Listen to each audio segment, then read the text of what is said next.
Welcome to our 5th video on this channel called Loving Truth. My friend, there are 2 ways you can get to know somebody or something, either by information or by experience. On this channel, we provide you with all the information you need to meet God in the person of Jesus.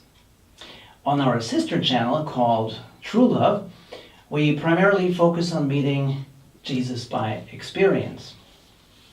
You see, I could tell you so much about, say, my family, but unless you meet them personally, you don't really know them.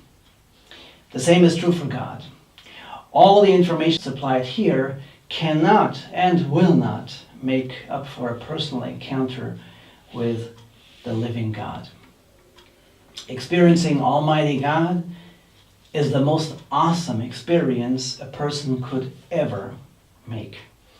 But it is our duty to show people Jesus also on the informational level. Because lots of folks will not be satisfied if you simply tell them that you have to personally encounter Jesus. They might just say, well, that's good for you, but what has that got to do with me? People have questions which we are called to reply to in accordance with 1 Peter chapter 3, verse 15 of the New Testament, of course. We're called to be ready always to give an answer to every man that asketh you a reason of the hope that is in you with meekness and fear. That's our endeavor also today. People wonder if the world was created by God or by chance.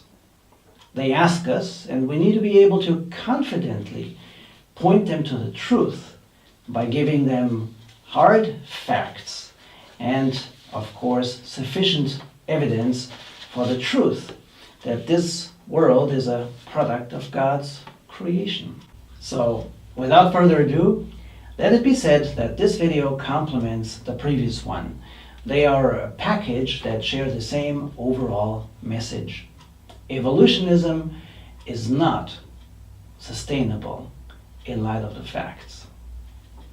Here's a quote from Dr. Timothy Standish, PhD in biology. Quote, "Progressing in my studies, I slowly realized that evolution survives as a paradigm only as the evidence is picked and chosen, and a great pool of data that is accumulating on life is ignored." Unquote. So my friend, which worldview has greater explanatory power if and when we go where the data lead us? As you could see from video number 4, both information science and also dating methods clearly demonstrate that evolutionism fails to account for the data. That's why we rejected that worldview. Basically, we could now deal with some other question, but the fact of the matter is that evolutionism is the dominant worldview at our schools, most universities, and with the general population. It is said that if you repeat a lie often enough, it becomes the truth. Psychologists such as Tom Stafford have a word for this phenomenon. They call it the illusion of truth effect. This has to be countered, for too much is at stake. You see, people are misled, thinking that what is presented to them as truth is actually truth. And also, people are robbed of the opportunity to make the right choice. How would you like it if someone offered you a beverage, say apple juice, and you saw those nice apples right here, and in actuality that drink was not apple juice at all, but poison? We need to explore the evolutionism versus creationism debate a bit more. In passing, you can get excellent materials from websites like answersingenesis.org or ICR.org. and ICR stands for Institute of Creation Research. Here, for example, is a great video that answers In Genesis Produced, the Genesis debate. And they have tons of such materials. Or also, of course, a great book that I can recommend and that I show here once again, In 6 Days. In this video I will extensively quote from it, unless otherwise stated in the resources section. My quotes will be from this book, and it is a must read. Please also remember what I highlighted last week also, and that is this book. In the beginning was information, written by Orna Gitt. So today we're going to explore the evidence we can gather from thermodynamics. That's a pretty big word. It's not a word that we come across often, I guess. So thermodynamics, we need to find out what it is. Some scientists like to use their terminology and abstract concepts to evoke the impression that things are so complex that you have no right to talk about their area of expertise unless you have a degree in it. Even that, of course, will not qualify you if you, as a scientist, happen to disagree with the fundamental assumption that evolutionism is right. Such statements have nothing to do with science, but are simply power games, meant to intimidate the uninitiated and to impress the unassuming. So let's see how we can take things from here, tackling thermodynamics. Well, it was Lord Kelvin, as this Christian scientist is popularly known, who did some outstanding work in physics and actually coined this word in about 1850. When translated from the Greek, where it originates, it simply means heat power, and first referred to the conversion of heat into power by steam engines. So, what does thermodynamics deal with? It deals with heat and work, and those properties of matter that relate to heat and work. Allow me to explain a few technical things on a level that is hopefully as understandable as possible. My friend, we absolutely need to do our homework here. So roll up your sleeves with me for a moment. There's a total of 4 different laws of thermodynamics, generally numbered from 0 to 3. Lord Kelvin, drawing on the works of French physicists Sadi Carnot and others, can be credited for putting forward the first and second law of thermodynamics. Now, for our purposes here, it is sufficient to deal with these 2 laws only, which are some of the most fundamental laws of science and affect basically everything. Now, let me give you the big picture first, and then the specifics. The first law of thermodynamics is about the quantity, that is, the total amount of energy in the universe. This quantity of energy has never changed. It's always the same. For this reason, the first law is also called the law of energy conservation. Energy can change into different forms, that is, from solid to liquid, to gas, to plasma, and back again. But the total amount remains unchanged. All right, now what about the second law of thermodynamics? This one is about the quality of this energy. Although the same amount of energy is always there, we cannot use it again and again because the quality of the energy deteriorates gradually over time. You see, whether we like it or not, the energy that we use for purposes such as repair or production is converted from usable to unusable. Perhaps you've heard of the word entropy. The word entropy tries to describe this phenomenon by measuring the unusable energy. The more usable energy is converted to unusable, the higher the degree of entropy. The second law of thermodynamics is also commonly known as the law of increased entropy. When people talk about the entropy of a closed system, they often also mean the randomness, disorganization, or chaos in a system. Let me give you an illustration to show both laws at work. Now look at this hot cup of coffee. How come it cools down eventually? Well, initially there's a difference in energy because of the difference in temperature between this cup and the room. As the coffee gets cooler, the available energy turns to unavailable energy. Well, the total amount of energy in the room, right here, remains the same in accordance with the first law of thermodynamics. It is not lost, but in the form of heat, merely transferred from the hot coffee to the cool air, which is slightly warmer than before. At one point, the coffee will have the same temperature like the room, which means the energy for the coffee is in an unavailable state.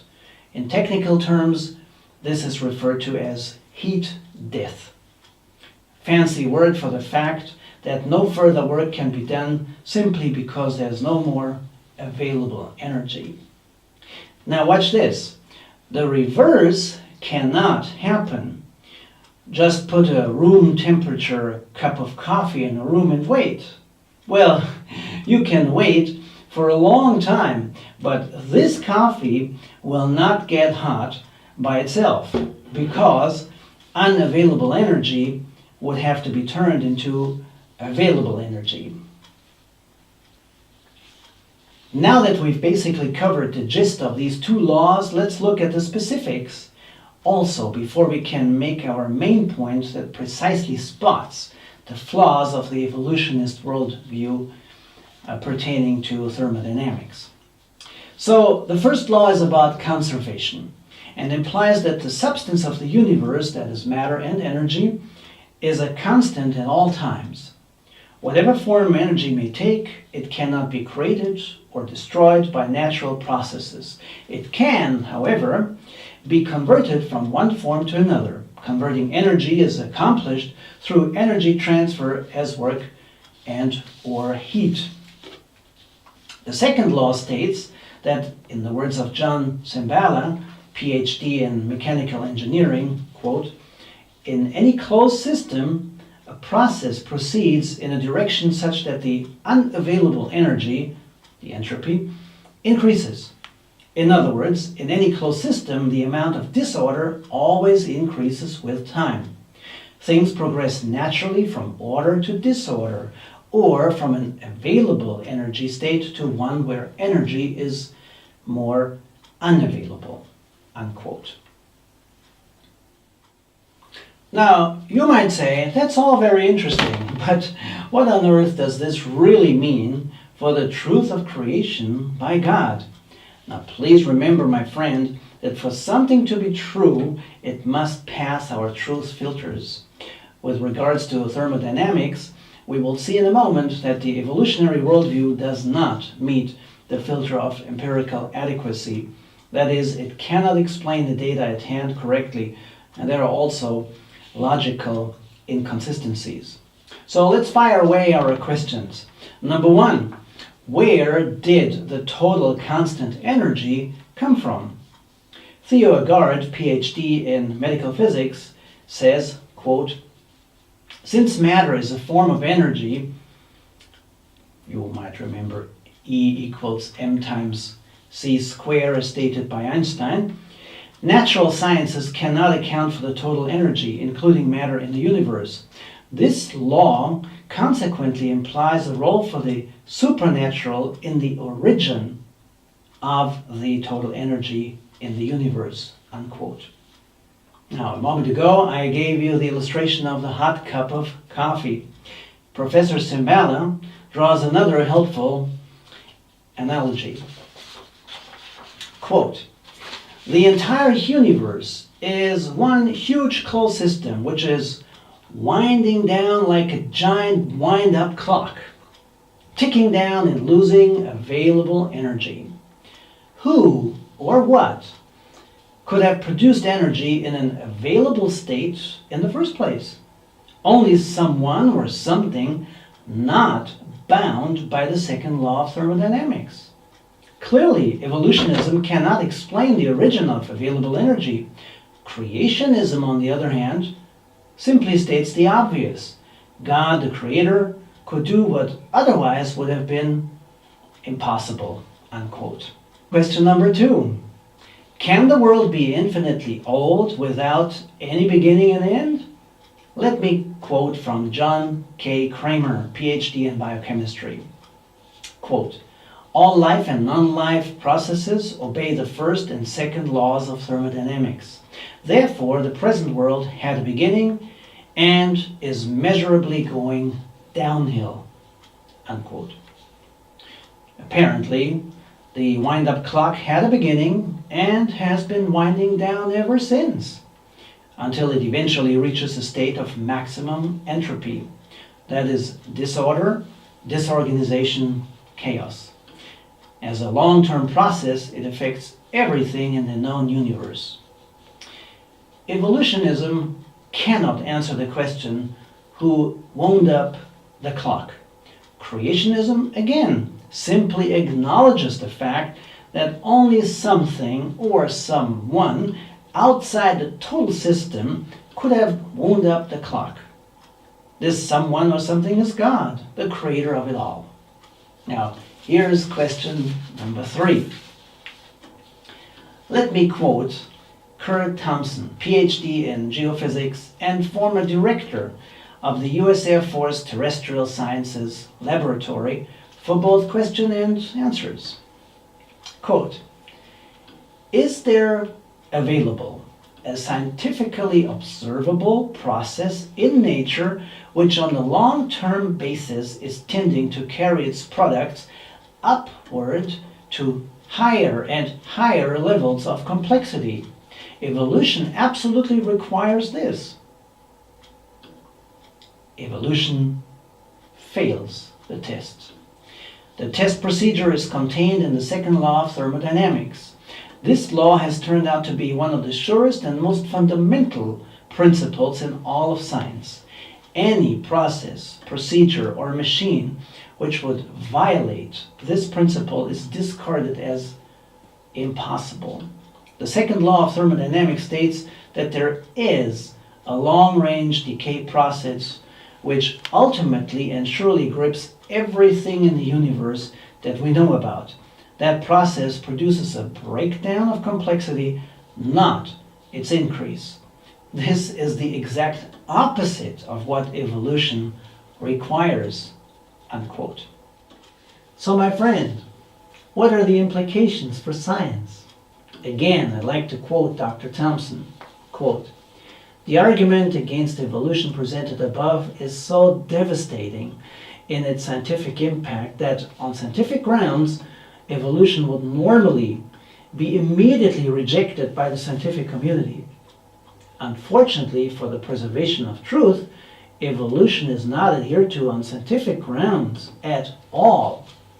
Rather, it is clung to, though flying in the face of reason, with an incredible, fanatical, and irrational religious fervor. It loudly claims scientific support when in fact it has none worthy of the name. End of quote. Of course, evolutionists who display that kind of religious fervor to make their evolutionary worldview still acceptable, even superior to any other worldview, will use every trick in the book to persuade people who, if they did their own research, could know better. Now, how do evolutionists do that? They continue to make claims that defy any good science, even common sense. Here is a quick example. Evolutionists state that the law of thermodynamics only applies to closed systems. The second law, that is. Dr. Thompson calls this line of thinking, quote, nonsense of a high order, unquote. He continues saying, quote, surely all of us are familiar with the everyday expression of this law in open systems. Metals corrode, machines break down, our bodies deteriorate, and we die. Constant maintenance and planning against contingencies are required if life is to be sustained for even a transitory period, such as the lifetime of an individual. Ultimately, the second law of thermodynamics takes over, and our bodies return to dust, and our automobiles to the junkyard. The idea that the second law of thermodynamics can be confined to closed systems is a piece of confusion on the part of the proponent of such a concept. End of quote. What I strongly want to suggest is this. Evolutionism should be intellectually rejected. Make no mistake, that in itself doesn't turn anyone into a believer of Jesus. But it does make anyone who is open-minded ready to look for a worldview that has greater explanatory power than evolutionism. You know, what I find interesting is that there have been scientists who are honest enough to say the obvious. Sir Fred Hoyle is a case in point here. He is the outstanding astronomer and physicist who, in 1950, mockingly coined the term Big Bang, which surprisingly was taken seriously by a great number of fellow scientists. Sir Fred had this to say about evolutionism, quote, this theory simply does not fit the facts, unquote. Now let's wrap up things for today. First of all, thank you for taking time to look at the finer details of thermodynamics, which is key in refuting evolutionism.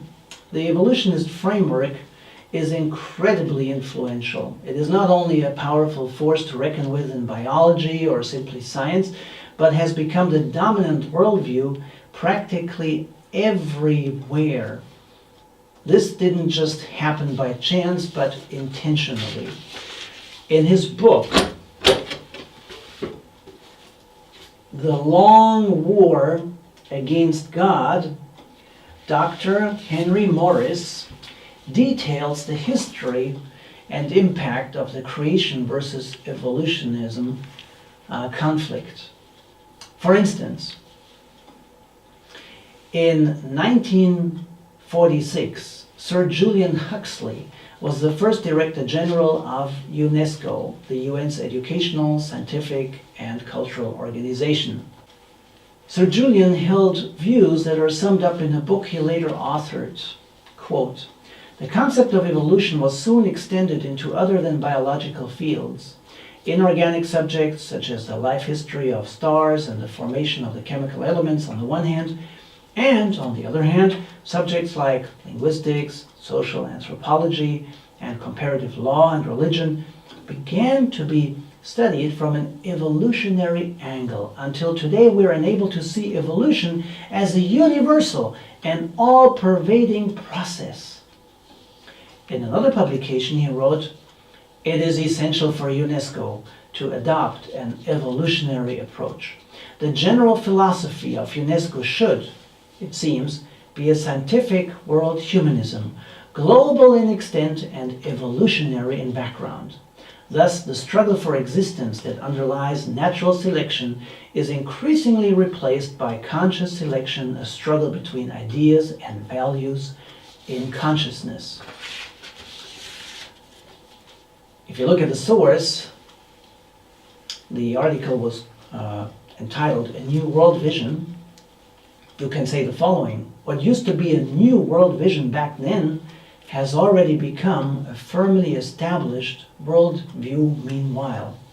Dr. Morris concludes his research by saying that, quote, evolutionism permeates and dominates modern thought in every scientific field, from the natural sciences to the social sciences and humanities, including ethics and religion, unquote.